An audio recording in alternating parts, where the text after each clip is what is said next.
ladies, this is our final youth advisory meeting for this school year. We will resume in September of 2019. And at the beginning of the year, my challenge to you was that I'm going to challenge you to be comfortable with being uncomfortable. And over the past several months, many of you have stepped up to the plate by asking questions in these sessions. When our mayor and deputy mayors were here, you asked some very challenging questions of them, you put them on the spot. And most importantly, many of you have stepped up and performed in various events. So a perfect example is Janine. She got comfortable with being uncomfortable performing at her Multicultural Day on Saturday. Rose, Sunit, and friends also performed at the Multicultural Day as well. An amazing performance. And our K-pop dancer, Corral, and her sister did an amazing performance as well. Doreen and friends also performed an amazing dance ensemble as well at the Multicultural Day. So this is all amazing accomplishments and achievements for each and every one of you. Jackson, who is not here today, represented Shelburne as well as Centre Dufferin at Camp Enterprise, where the feedback was impressive. He was able to showcase brilliant business ideas, and it was well received by, I think there was over 50 students across GTA, where he was able to showcase Shelburne and Centre Dufferin. So each of you have achieved great feats over the past several months. I have to commend you guys for that. So with that being said, this is the perfect way to end our year by inviting some very special delegates to share their life experiences with you. They will each give you a 10-minute introduction about who they are, and you are free to ask questions of them. I've scripted some questions for you that I think you'd be interested in finding out from them. So without further ado, I'll give you a quick introduction. This is Councillor Lindsay Wegener, as well as a businesswoman in town. She is the owner of Spaw-Fect Grooming. We've got Danielle Jenkins, who is an entrepreneur in town as well, business owner of Domestic Divas. Althea Casamento, who is also a business owner in town, and she's the owner of ACE Photography, as well as an event planner. And everything else. And everything else, exactly. And I've got Amoy Stephenson, who is also a recent graduate from Centre Dufferin High School. She's currently studying biology at Nipissing University. So all these ladies have a tremendous resume, and I think you can learn a lot from them. They each bring a unique perspective to the table that I think you can all learn from. So I'm going to hand it over. Any volunteers to go first? Okay, so I'll start from that end. Sure. All right. So I didn't really write up too much because I figured I would just speak from the heart and be comfortable with being uncomfortable because I'm a little uncomfortable. So, but I'm learning as well to open up a little bit more and come out of my shell. So my name is Lindsay Wegener. I've lived in Shelburne now for about 16 years. I'm originally from Brampton, so I grew up, of course, in Brampton. I did my education in Bramley Secondary School. That's where I graduated from in Brampton. And from there, oh goodness, I had a bunch of little jobs and things like that, which of course helped steer me in the direction. I always knew I wanted to work with animals and kind of go that route. So, but I knew I needed money in order to. The Environmental Action Club is meeting now in room 20. In order to facilitate that, I had to pay for college. So I started kind of small and worked in some shoe stores and the gas station and whatnot, and paid my way through Sheridan College, where I got my animal health or animal care technician certificate. And from there I started working full-time at a veterinary clinic as a veterinary nurse. And so that was very fun, challenging, and I've got the scars to prove it. Cats are very difficult to pill, so I learned very quickly on that one. And then from there, I knew, I was dating my husband at the time, and we knew we wanted to not necessarily start a family, but start a life. So we were looking at places to potentially move to, and oddly enough, it's the weirdest thing, but it was a Walmart commercial. And there was a lady talking about how much she loved Walmart, and it said Shelburne, Ontario underneath her name. I was like, where I'm like, where the heck is that place? So I Googled it, and I realized, oh, that's not too far. And we drove up and we looked around Orangeville and we looked around Alliston and we came into Shelburne, and I just felt it was home. So we actively started looking for our first home, and we went through a couple of homes that just didn't feel right, and we came about our current home on William Street, and it just felt like home. So we went through the process and purchased our first home. I was about 23 when I purchased my first home. I had worked 3 jobs in order to save up the down payment, and like I said, we were successful with our offer, and we knew it needed work, and we figured that would be fine, and so since then we've renovated. We got married, so we had our reception here in town as well. I had the Women's Auxiliary cater it from the Legion, and then I had 2 children. So I have 2 daughters, one age 8 that's turning 9 next Saturday, and one that is 4.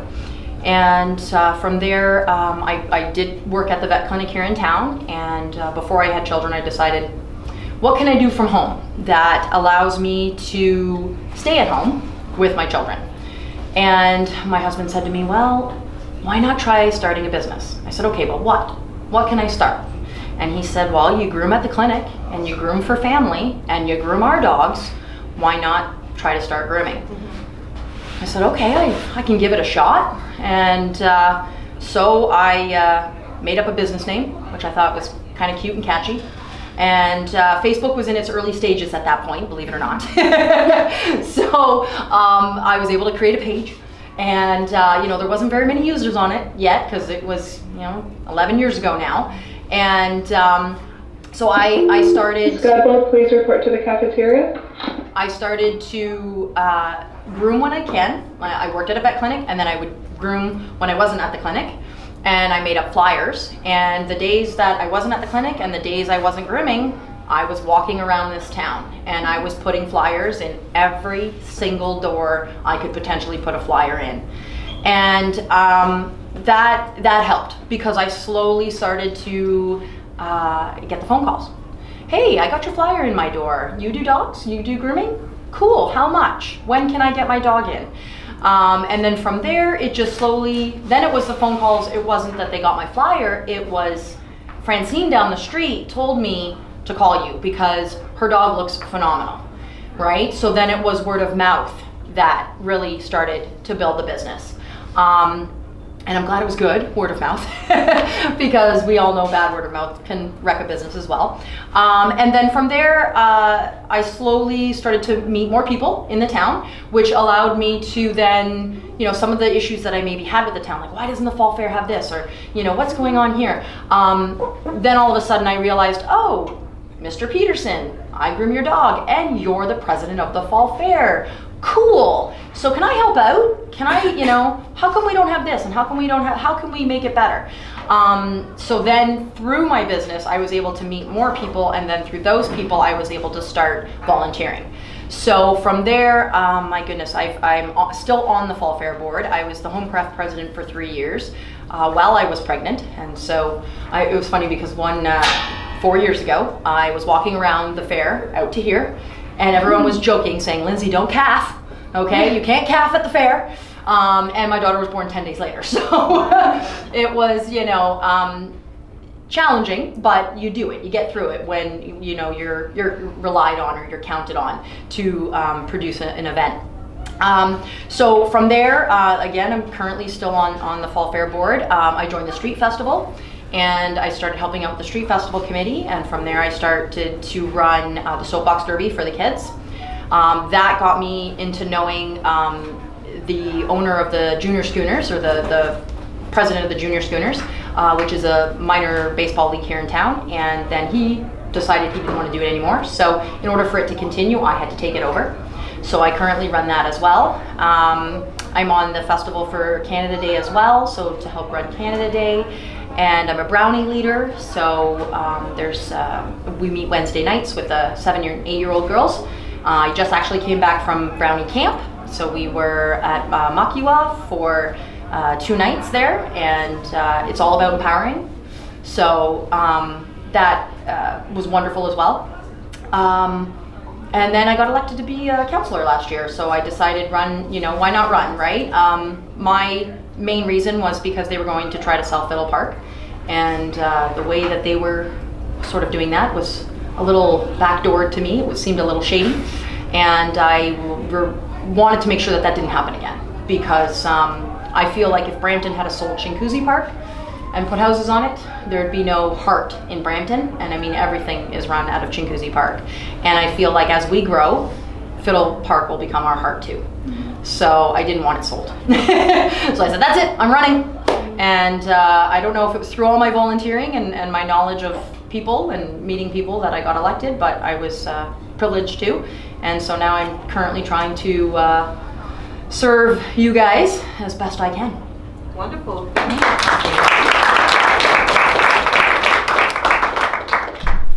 I think I'll save all the questions till the very end. I'm going to give Danielle Jenkins a chance to share her experience and her bio. All right, so my name's Danielle Jenkins, and I am a graduate of CDDHS. I graduated from here 5 years ago, so I'm only 23.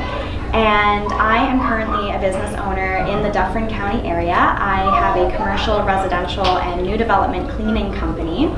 And it's funny that you were talking about being comfortable with being uncomfortable. So a big passion of mine is to be comfortable with being uncomfortable and to empower people not to let their circumstances control your life. And you do what you want to do and not let other people or other things that come into your life change your life. Or if they do it and not hold a grudge about it. And the reason I'm passionate about that is I was here in CDDHS, and my whole high school career I thought I was going to law school. And so I dedicated my whole high school career to being a lawyer. I was getting all my extracurriculars, I was doing all my volunteer hours, I was going to York University to get my pre-law, and then I was going to go to the York Law Facility, and then a circumstance happened. So I got with this guy, and he happened to have a child, and great, we were in love, everything was wonderful. Don't let boys distract you. I'm telling you right now, career and money will never leave you. Boys will. So I got distracted, and I still did very well in my studies, and everything was great. But it just threw off my plan. We had some circumstances happen. I couldn't go to law school. Things changed. So I started selling makeup through a network company, marketing company. And I did very well. I became one of the youngest sales directors in Canada, just basically to make money to get through this circumstance. But I loved it. Life was hard, but a circumstance came. I made it work. I loved what I did. It didn't matter how hard it was. I still loved what I did. And I never woke up in the morning and thought, life sucks. I hate what I do. I still made it happen. I actually met Althea through that, I guess. So that was that. And then, we broke up. Circumstance number 2. No, my boyfriend and I, sorry. And everything, that circumstance sucked. And, I thought life was going to be great. We were going to get married. Everything was awesome. And he happened to leave me, another reason why boys are bad. He happened to leave me in a lot of debt, a lot of financial trouble. He emptied a bank account that we had together. And I was very young. I was only 19 or maybe 20 at this time. And so, you want to start your life on a good path. And when things like that happen, 99% of people just go, oh well, life's happening, life sucks, whatever. I didn't. I changed my mindset, I changed my path, and I thought, you know what, I'm gonna make it work. I'm gonna get through this. I'm 20, God, oh my goodness, I have so much life ahead of me, I can totally make this work. So I started cleaning houses because I love cleaning. Not that everybody does, but I did. It was just that self-accomplishment thing, and I loved it. So I thought, you know what, if I can just do it, make some cash, pay off some debt that this guy left me in, we'll be fine. Within 8 months, the company exploded. I had employees, I had incredible amount of clients, all through good word of mouth. I never really had to advertise. I didn't even have Facebook until this year for my company. So, the company just exploded, and now I have 8 amazing full-time employees.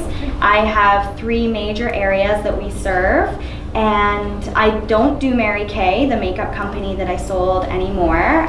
When I broke up with my boyfriend, I kind of put everything that was in that life behind me. I took a step back and I thought, you know, I'm gonna just get rid of it all. And I'm doing so well with the company. I love it. I wake up every day. I never feel like I'm going to work because I just love what I do. And I'm going to be honest with you, owning a business is not easy. And we were just having this conversation. You know, there are its challenges, but I love what I do. The mentality behind it is so incredible. It is so empowering to be a 23-year-old business owner in a community and have, you know, clients that look up to you, young people that look up to you to be able to do this. And another, being comfortable with being uncomfortable. I recently just got crowned, actually last night in Toronto, Miss Dufferin County. So this is huge news. So thank you. I do a lot of mentorship, actually not in Dufferin County, and this is a big part of me, and I'm so thankful that you asked me to come because I have a lot of business network in Bolton, you know, the GTA area or Collingwood way. So I do a lot of mentoring and business networking that way and volunteering as well.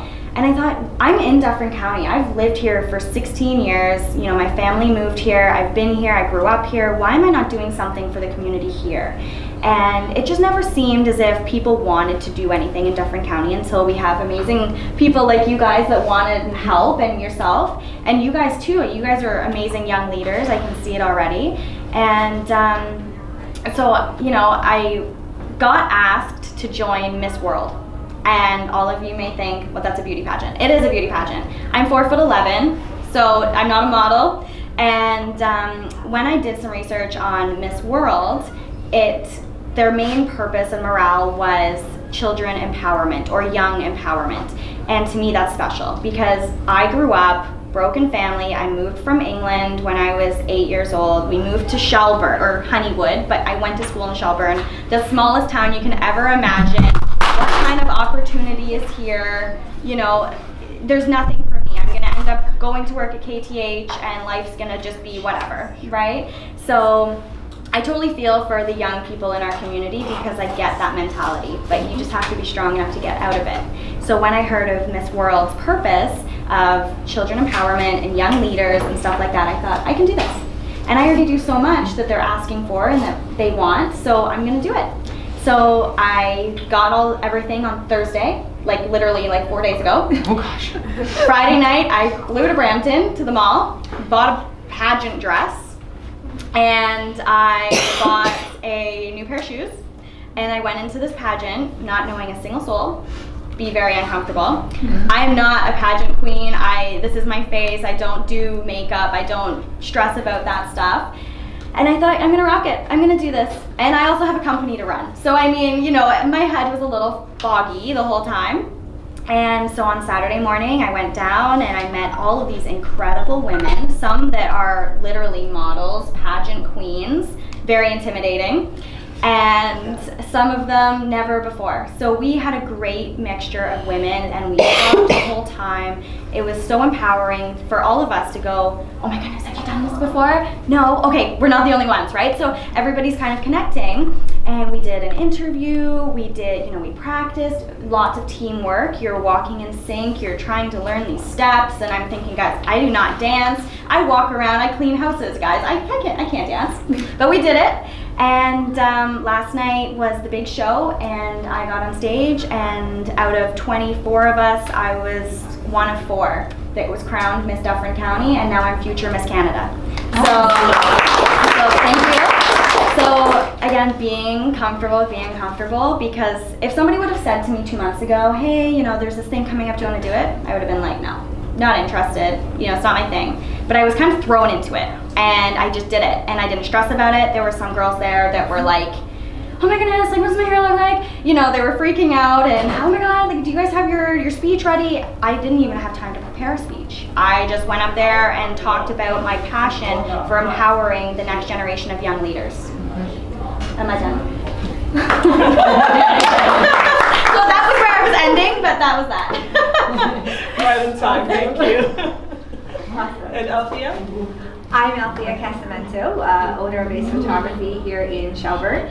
Originally, I'm from Brampton, and in 2013, I decided to move here with my children, and it kind of just went from there. I opened up a business in 2014, and I've always been involved with the community. I've actually worked with Lindsay, I've worked with Danielle.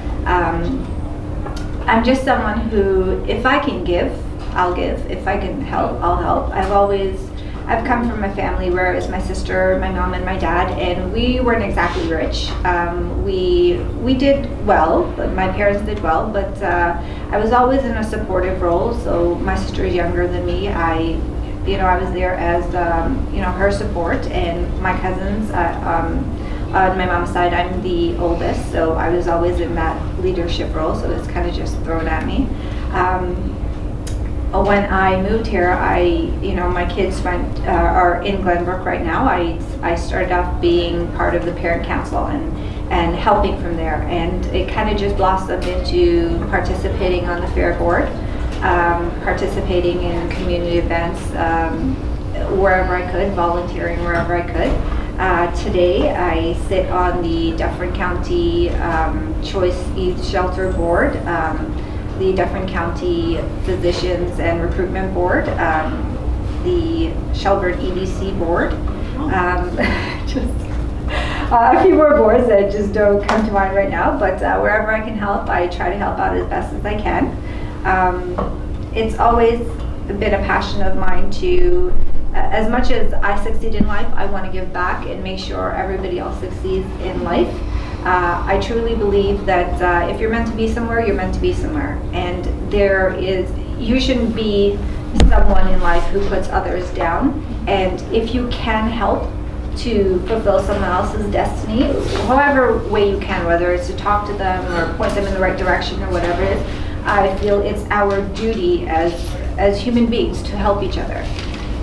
That's what I try to teach my children, and I'm hoping that I represent myself as a good role model for you ladies and for ladies in the community to, be strong, be what you can be, because I don't feel that you should be putting a limit on yourself.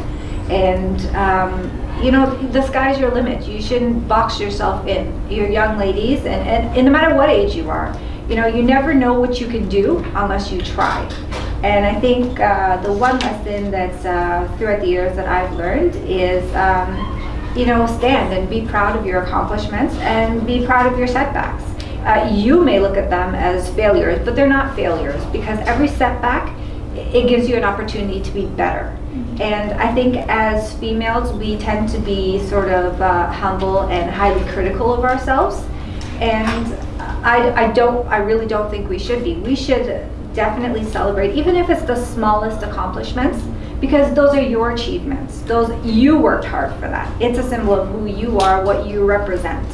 And again, setbacks, even you should celebrate those, because fine, you didn't, get the desired outcome that you wanted, but you tried. And that's what's important. Miss Darling, pick up on line 110, please. And you tried, and that's what's important. And I'm sure you learned something from that, because you don't walk away from a situation or anything without learning a few things. And the next time you'll do it a little better. And then the next time you'll do it a little better until you succeed and you get the outcome that you desire. And I think in life, one of the things that is important is that we do look at setbacks and we do, celebrate them really well. Because as a child, you had to fall before you walk. You had to stumble, and that's how you learn how to do it. So that being said, celebrate your accomplishments and celebrate others. Celebrate, your fellow females. Push each other up.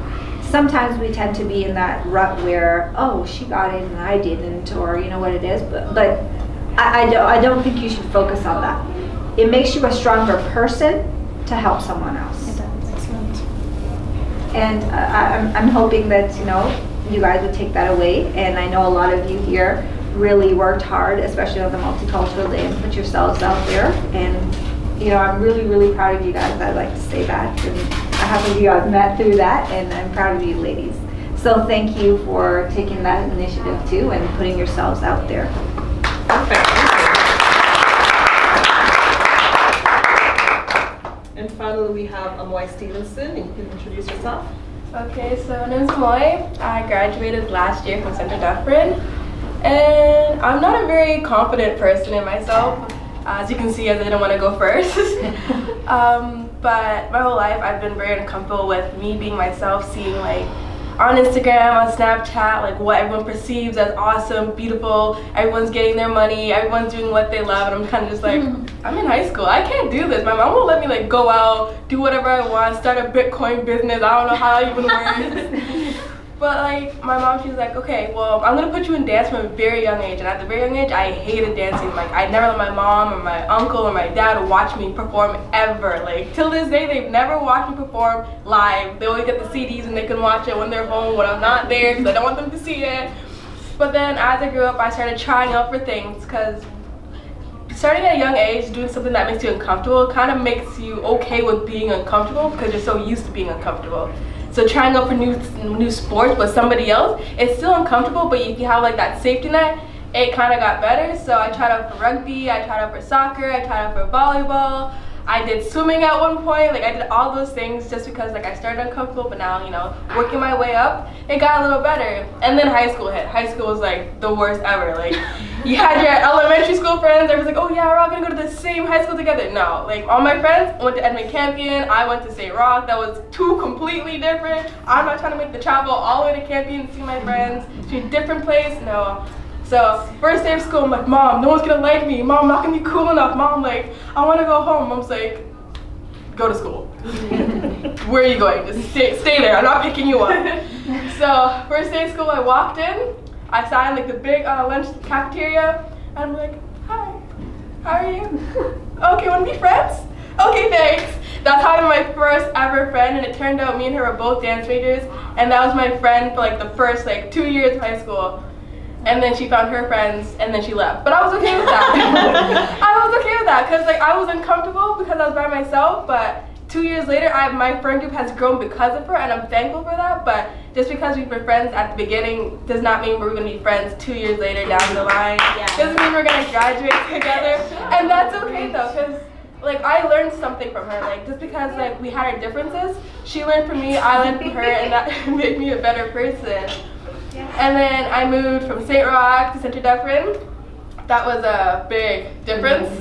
It went from a very predominantly diverse class to a very only black girl in my math class, where I was like, okay, that's cool. And then after graduating from Central Dufferin, I went from the only black girl in my whole entire dorm. So I was kind of just like very uncomfortable. I basically felt like a peacock in a zoo, because my orientation, there's only 2 black people, including myself, in the whole entire frosh, and all the 3 dorms, only 2 black people. So it was very difficult and very hard for me to kind of adjust, because I'm not very used to a predominantly like one colored university. So I tried to be like, hey Mom, you know, I don't think I can do this. Like I want to go home. Like this isn't for me. I'm not used to this. She's like, well, put yourself out there. You don't know what they're like. You've never interacted with them as much as you did with multicultural, like diversity people, and they try. So I decided to join General Council, where I became the council member for my 5th floor, where I had to talk to every single person on my 5th floor and say, hey, what do you like? You like baseball? Okay, we have baseball next week Thursday. Want to do a game night? Okay, I'll set that up for you. Like I had to talk and interact and learn different people and be able to communicate, not just between like, you know, my supervisors, but also between like people that my age or like 20 years older than me, because you have different age rates when you're in university. You can have people at 17 to 30 people that are 30 years old, and you have to be able to communicate, because you can't really talk to like 30-year-old and be like, yo, what's up, fam? Like, what's good? You can't really do that to a 30-year-old and be like, what? And you can't be like, hello, so my name is Amoy. And after I got to General Council, I started like, you know, okay, I can talk to people, we're good, we're getting somewhere, okay. And then my classes were a big difficulty for me to get over. My teachers, they weren't very, what's called, experienced with dealing with people of many different races. So they tried dancing around topics that weren't really uncomfortable unless you made it uncomfortable. And sometimes, so my English teacher, he brought up how do people perceive different colors? And I'm like, okay, well, don't say colors if you're trying to specify, because I'm the only minority in the class. If you want to make it a topic about me, then I'm okay with that. Like, I can talk. Like, you don't have to be like trying to dance around the topic. That's okay. Like, I'm okay with that. I can help educate you, and you guys can help educate me, because a lot of people don't know what the difference is between like a weave and a braid. Like, that's okay. We can talk about this.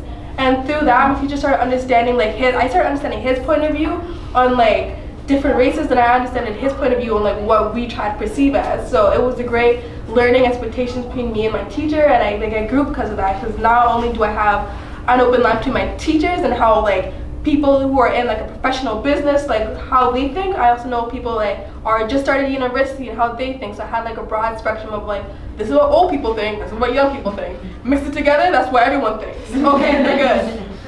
And then through that, I was kind of making my way through university. I had a couple, 10 meltdowns my first year. I come home, I'm crying sometimes because it was so stressful, because teachers, they don't care. Like, if you don't come to class, cool, you can fail. They don't care. They still get paid at the end of the day. You missed your assignment, oh, that's a 0. Don't even hand it in online, because I don't take that online. And I'm like, hey mom, I can't do this. Like, I'm not prepared for this. Mom's like, okay, what can you do? What happens if you don't pass this class? What happens? Okay, say this happens, is there another alternative? Is there another route for you? So having that by myself at university, having a phone call with my mom, it was like, wow, okay. Like, just because I'm in university, I can talk to like a group of people doesn't mean my mom understands me the way my mom does. So that type of just like talking to me, making me grow more of a person, making me think, not her telling me the answers, having myself think of answers for myself and options for myself, let me think, wow, okay, I can do this by myself, but I'm not really by myself. Like, if I need help, I have so many people that I can talk to. Like, I have people on my floor, because I'm general counsel, I can people, my teachers, I have my mom, but I have to rely on myself sometimes too, and that's what really grounded me and what got me through my last semester. And then I joined my student ambassadors for my university. So that was basically me talking to future high school students, like, hey, have you ever heard of this university before? No? Okay, let me tell you how great it is and how amazing the school is. No, you don't want to talk about it? That's cool. Why don't you? Like, I had to communicate with, oh, I don't know what she's doing, okay. Okay. I had to communicate between different people, which is really good, and I appreciated it. And then I joined Frosh. I'm the Frosh leader. I'm running the whole entire Frosh by myself this year. Which is a lot of stress, because I had to pick like a Frosh theme and coordinate a bunch of things, but with everything that I've learned between going from having my friends leave me, betray me, whatever the situation is, having to change from schools, having to communicate with my teachers, my general counsel, and my mom, I learned a lot of like different things that's going to help me for my Frosh leadership. And that's basically my little life story, my little nutshell, and my well-rounded self.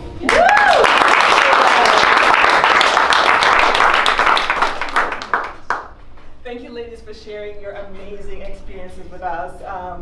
It's a testament to, Lindsay started talking about networking, Danielle, same thing, Althea, Amoy, getting out of your comfort zone and networking with a wide range of people. So these are some of the skills that you'll need to develop as you transition through high school and into post-secondary, whatever post-secondary looks like for you. If it's going into a work field, if it's going to university, college, starting a business, whatever it is, it's all about networking and communicating and getting to know people in your community. That community could be right here in Shelburne, it could be Dufferin County, it could be social community online. So you guys just need to keep that in mind and hone those skills, master those skills, and continue to be comfortable with being uncomfortable.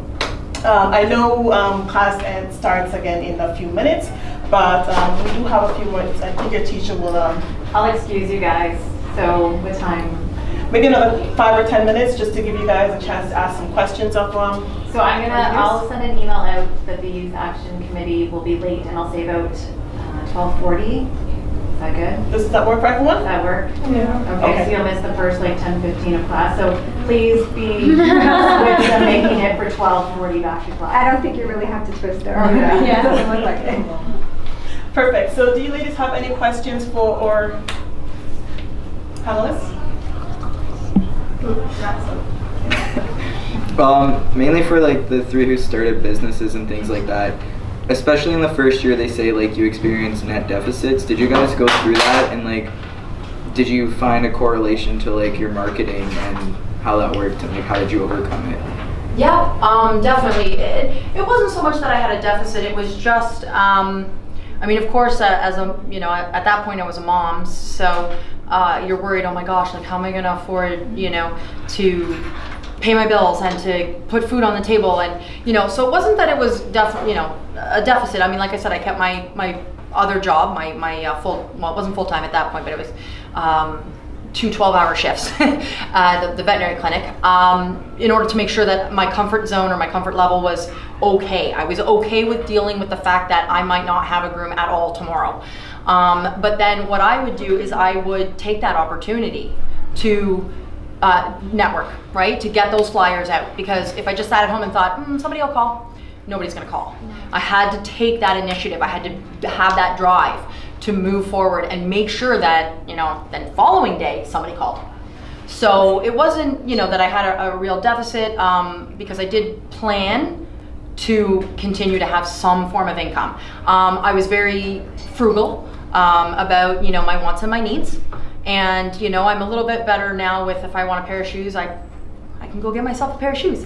but I will usually look on Kijiji or Facebook Marketplace or, you know, Amazon before I go and I pay for something full price. So kind of the frugalness of just making sure that I was okay and I could still supply with my needs over my wants, I sort of continue that now, so that way, you know, if I do hit a rough time, I can make sure that I can get through it and work through that like you did, you know, work through it. So the first couple of years for myself, especially the first year and the second year, you know, a lot of expenses had to be put into my business for photography equipment, for insurance, for, you know, just kind of startup costs.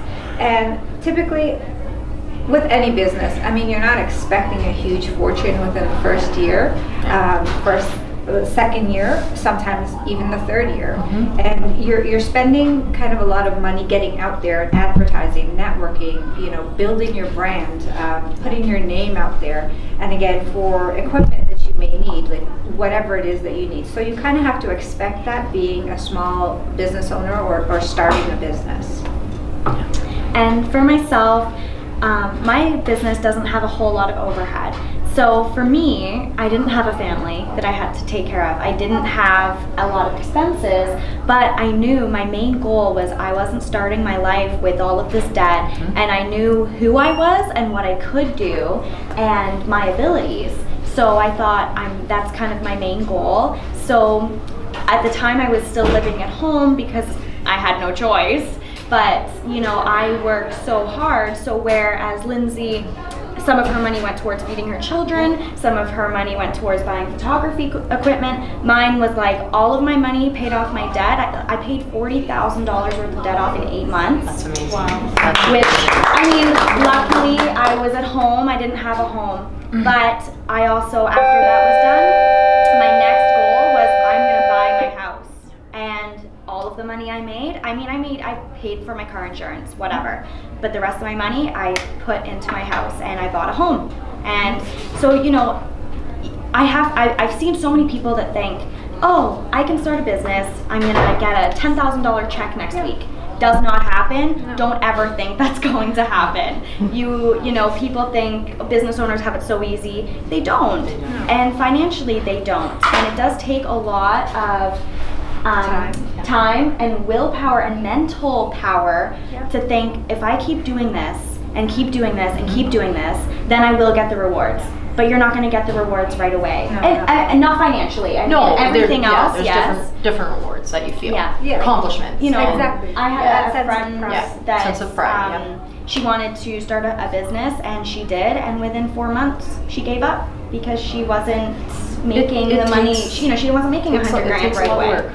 So, you know, you have to very much persevere and do it and know your ability. Yes. And be realistic. Yes. Be realistic. You're exactly right. Yeah. We have to remember too that we're self-employed, so we don't have sick days. Yeah. If we don't work, we don't get paid. So you just have to remember to plan for that. Just plan for it. It's possible. You just have to plan for it. You know, when I take vacation, I don't get vacation pay, but I plan for that. So every time I get an extra dog or I do an extra nail trim or I get a tip, that money goes into a little special place, and that's my vacation fund, right? I literally just got, maybe last year I think it was, a table that actually adjusts height. It's like electric. Well, those tables are like almost $2,000, and I bought it used. I got it for $600, but it was in really good condition. Otherwise, I worked on a very premature type table. But you have to remember that sometimes your equipment, not so much for you, you do need a good camera, but sometimes your equipment doesn't limit your ability. So just remember that too, right? Just because I'm grooming in my basement and I have a not so amazing table doesn't mean I'm not going to give you a really good looking dog when they leave the house. Yeah, and that is the thing too between buying from big corporate and buying from a small business owner. It's more personal, it's more customized. You have that one-on-one relationship. I can, we can talk and I can know more of what you want, where you're just getting something from a box store or something else. It's not personal, it's not kind of catered to you. And you're getting that love, and that's, everything from that business owner, because it's their baby. It's their life. Their passion. It's their life. It's what we wake up every day for. Right? Yeah. If I don't have happy clients, I don't have a business. I can't pay my bills. Exactly. So I'm going to strive to work really hard for you. I think one thing that's also, sorry to cut you, one thing that's also key is that your income is not guaranteed month over month. No. This month you may have, that perfect paycheck. Next month you may get nothing. So you need to be able to learn how to budget and balance what you have. Needs versus wants. Exactly. I'm going to challenge Amoy for this question. So you talked about friends and the friends that you made in grade 9 versus the friends that you have going into university. Can you talk a little bit about that and how you were able to cope? Well, grade 9, I was a dance major, so I had all my dance majors, we had to become a family. We had to, we were forced to, you dance with someone. If we pick you up, you have to be able to trust that person not to drop you on your head. So it was kind of like a trust relationship we had to, but as I got to Centre Dufferin, all those friends at St. Rock, they're kind of just you're no longer here. We don't have to like you. I'm going to cut you off. And I'm like, wow, that wasn't really your friendship. That's how you know, if you're forcing someone to be your friend, that's not actually your friend. That's just someone that's there for you just because they have to be there. They're not there. They're not gonna be your friend to go to your birthday. They're not gonna be there to watch your back if you're gonna go out walking to get Tim Hortons or pizza. You're not your true friend. I got to Centre Dufferin and I made some really good friends here. I still keep in contact with these friends, but they're not the same friends that I had here while I'm in university. They're maturing at their own rate and I'm maturing at my own rate as well. And I'm not saying that we're growing apart. We're just growing together, just at a different pace, and that's okay. I'm helping them, they're helping me, we're coping together, but we're not moving at the same wavelengths, and that's okay. I got to university, I made people that are 2 years older than me, 20 years older than me, and they're my great friends. Me and them, we can go out for lunch together, we can go out for dinner together, and even though we have a big age gap, we're still really good friends because we're able to communicate, we're able to bounce ideas off of them, and with that communication, it makes it easier for us to handle different stress points because they've already been through that stress point. They've already had mental breakdowns. They've already gone through whatever stress they've gone through. So having that experience translate to me and I give it to my true friends helps us all together so we can all better ourselves.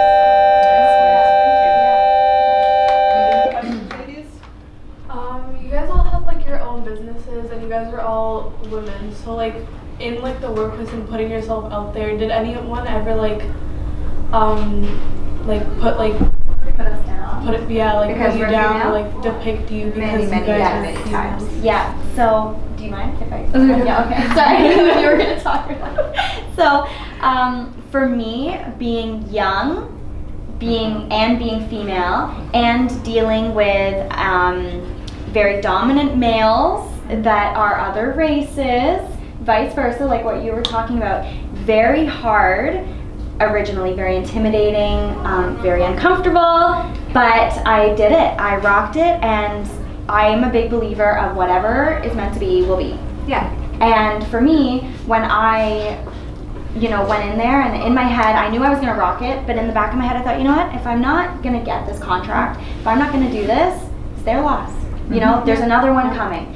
And for me, to talk to somebody on the phone, they know I'm a female, they don't know how old I am, they don't know what I look like.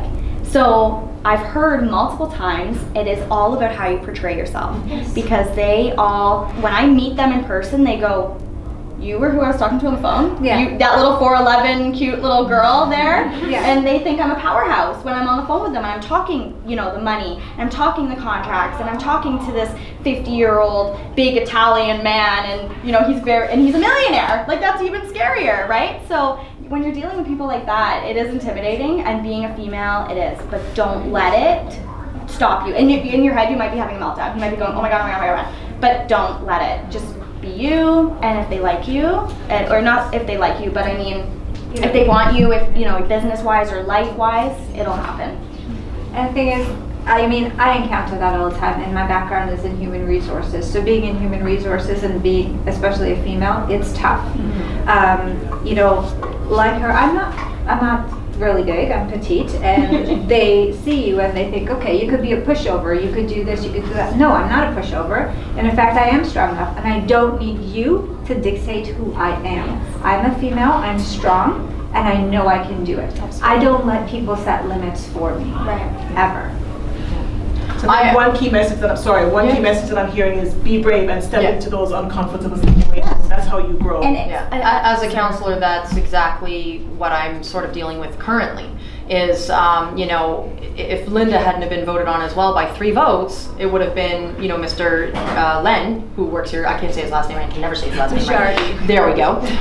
It would have been him in her place, and then I would have been the only female, you know, other than town staff, sitting around that table. So even at that point, you just have to remember, you know, who you are, and don't be afraid to speak up for yourself. You know, they may, you know, call you, you know, that lovely word we all don't want to say, but you know, because everyone perceives, oh, she's just because she is strong in her convictions, and you know, I'm not really worried to be called that name because I'm strong in my convictions. You want to call me that? Sure, I'm a strong, you know, I'll be it. All right, right? But yeah, so that's sort of the current, you know, I mean, everyone in council right now is wonderful, but it's when you go on conferences and things like that, you get the guys that kind of look at you and they're like, what do you think you're doing? I had it in my own family. My own cousin said, what does she think she's doing?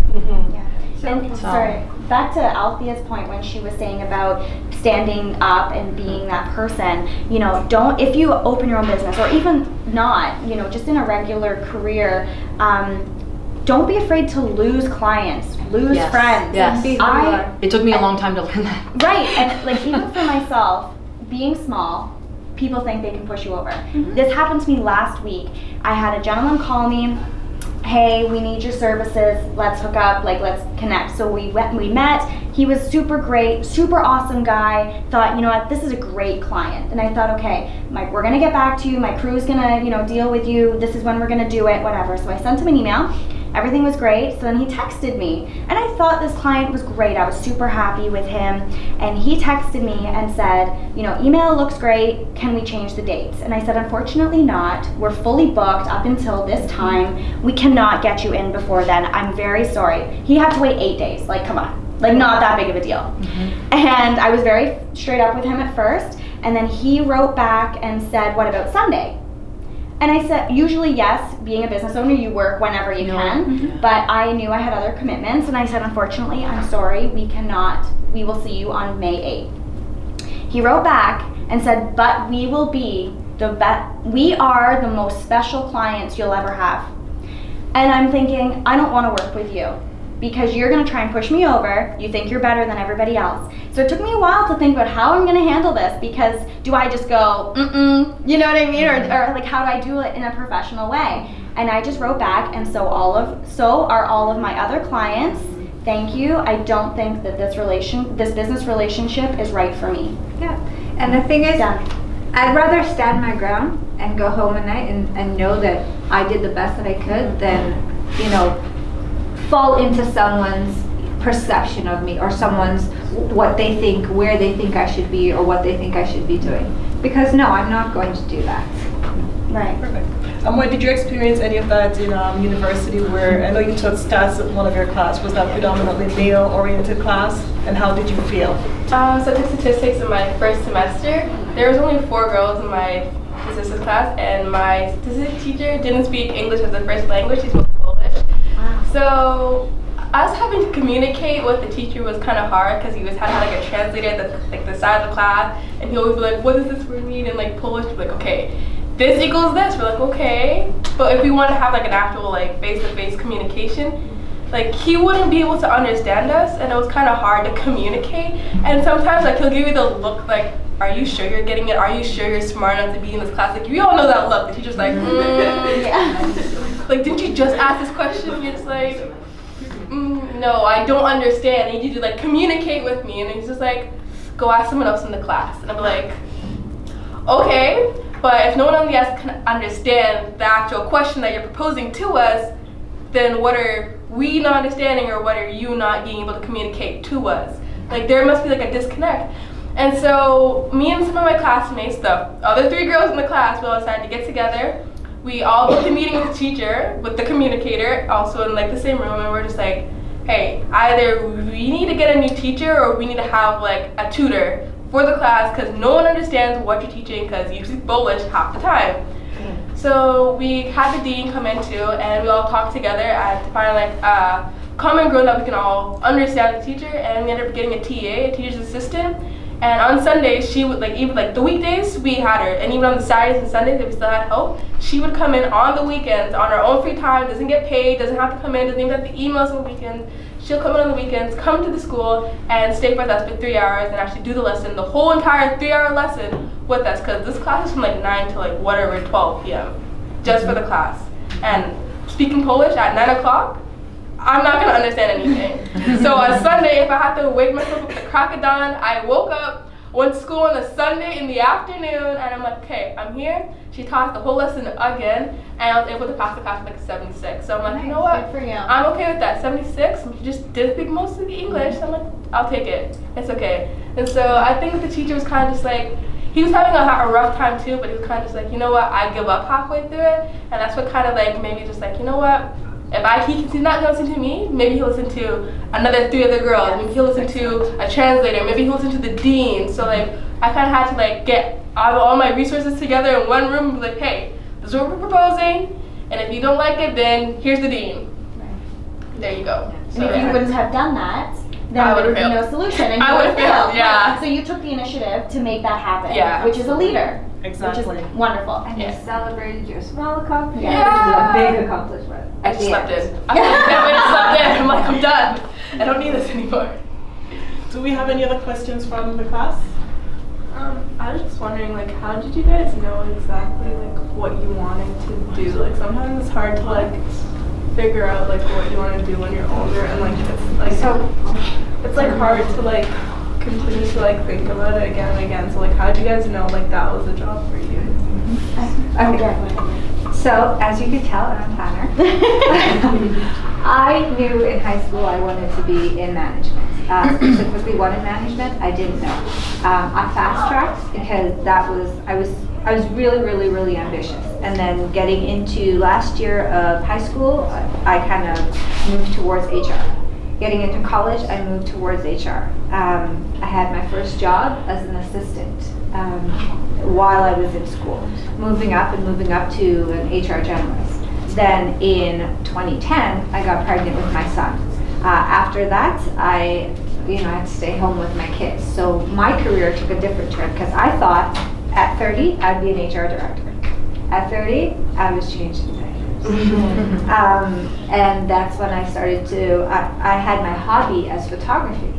And I thought, you know what? Similar to Lindsay, why not? It offered me a chance to bring in some income, still be with my kids, and now that my kids are older, and not that much older, but they're in full-time school, I'm back out into HR. So sometimes your life takes a different turn. You don't necessarily, like you may plan for something, but then something else comes up to you. You have to be able to kind of navigate. You have to navigate the road. Yeah. Because it always comes back. Yeah. And I think, especially using myself as an example, I started off thinking that I was going to be a lawyer, and I am far from a lawyer right now. I got into the insurance business by accident. I studied political science in university, started off as an insurance agent selling insurance, and that evolved into various roles within the organization over the years, and now I am a business continuity management advisor. So basically, I plan for disasters. So very different from what I thought I was going to be when I was in elementary school, high school. So my advice to you would be try different things. You may have a plan in your mind that you want to be a doctor or a lawyer or a dancer, as an example. Try different things, and that's how you'll be able to figure out what you're great at and what you love and your passion, and find a true career that is truly yours. And talk to different people, have mentors. Your parents are a great example, learn from them, ask them questions. People in the community, leaders in the community, your aunts and cousins, relatives, challenge them and ask them those difficult questions. At times, as children, we tend to shy away from those tough questions with our relatives at the dinner table, but I challenge you guys to ask them those difficult questions, how they transition from childhood into adulthood. What lessons do they have to give you? And never box yourself in. Yeah. Never do it. Give yourself options. Sorry, go ahead. No, I was just gonna say, look at your strengths. Look at your strengths and play on those. And if you want to do something you love, go with your hobbies and things of that nature. Like, I loved animals, so I knew I had to be with animals. And if an opportunity comes, do it. Yep. If you fail, you're not gonna fail. You're learning. It's an education experience. It's just a setback. Do you think I thought I was gonna win this pageant yesterday? Hell no. Okay, no way. But I thought, what? You did it. I did it, and even if I failed, which I was fully prepared to do, honestly, and not that I held myself back or was upset about it, I was fully prepared to not go and receive this crown. And I, in my head, I was thinking, okay, even if I fail, I've met amazing people, I've networked, I've seen what these people go through, so now I have an understanding. I'm knowledgeable, and knowledge is power. So it's always never back down off an opportunity. Experiences are And never look at it, sorry Danielle, never look at it as a failure. It's just a minor setback that teaches you to be greater. Exactly. Yeah. It's okay to not know what to do. It's really okay is. to be confused. It's okay to be like, give up one day, sit in your bed, watch YouTube, whatever you're watching on YouTube, like, is this interesting? Cry if you have Cry, to. yeah. Like, watch sad multi-fandoms if you have to, just cry. And that's Eat okay. ice cream. But pick yourself back up. Yeah, but like, if this is what I want to do, if I like watching YouTube, start YouTube. Yeah. Be like Superwoman, start YouTube. Randomly in your bedroom, start it. Be like Jeffree Star. You like makeup, you like YouTube, put it together. If you want to eat ice cream all day, become an ice cream tester. Like, there's things that you don't know that are actually jobs. Like, even when you're done high school, you can go into university being undecided up until your 4th year. You can still be undecided in your high school year. Like, no one's telling you to choose today. No one's telling you to choose tomorrow. It's just whenever you feel like choosing, you choose, and that's when you want to do it. That's where you're going to start. And don't let someone dictate, you have to do this, you have to do this, you have to do this. Because I was there 5 years ago, and I thought, okay, I'm going to be with this guy, we're going to get married, we're going to have kids, I'm going to be a lawyer or sell makeup or whatever. And then now I'm, my life 5 years ago, I did not think my life was going to be here. And it is the best thing. My life right now is incredible. I love my life. Like, I wake up every day and I'm just like, yes, right? Like, seriously, I never celebrate your small accomplishments. Yes, exactly. And I just never get down about anything. Set small goals and 5-year plans, and don't be sad if they're not exactly the way you expected, right? Learning curve. My thing too is like, don't let anybody tell you you're not good enough. They don't have that power over you, ever. Exactly. Always be kind. And even be kind to the people who aren't kind to you, because it's not for them, it's for you, it's for your soul. And even if you're in a position of power, like yourself, look for people's strengths. Don't look for their weaknesses. Don't say, oh, she can't do that because it's not for her. Say, she can do this because this is her strength. Put them in that position. You're setting them up for success, and when they succeed, you succeed. When your employees succeed, she succeeds. Her business succeeds. It's a win-win. And I do. I always say too, like, you can get flies with feces, but I would rather have butterflies, hummingbirds, and bees with flowers.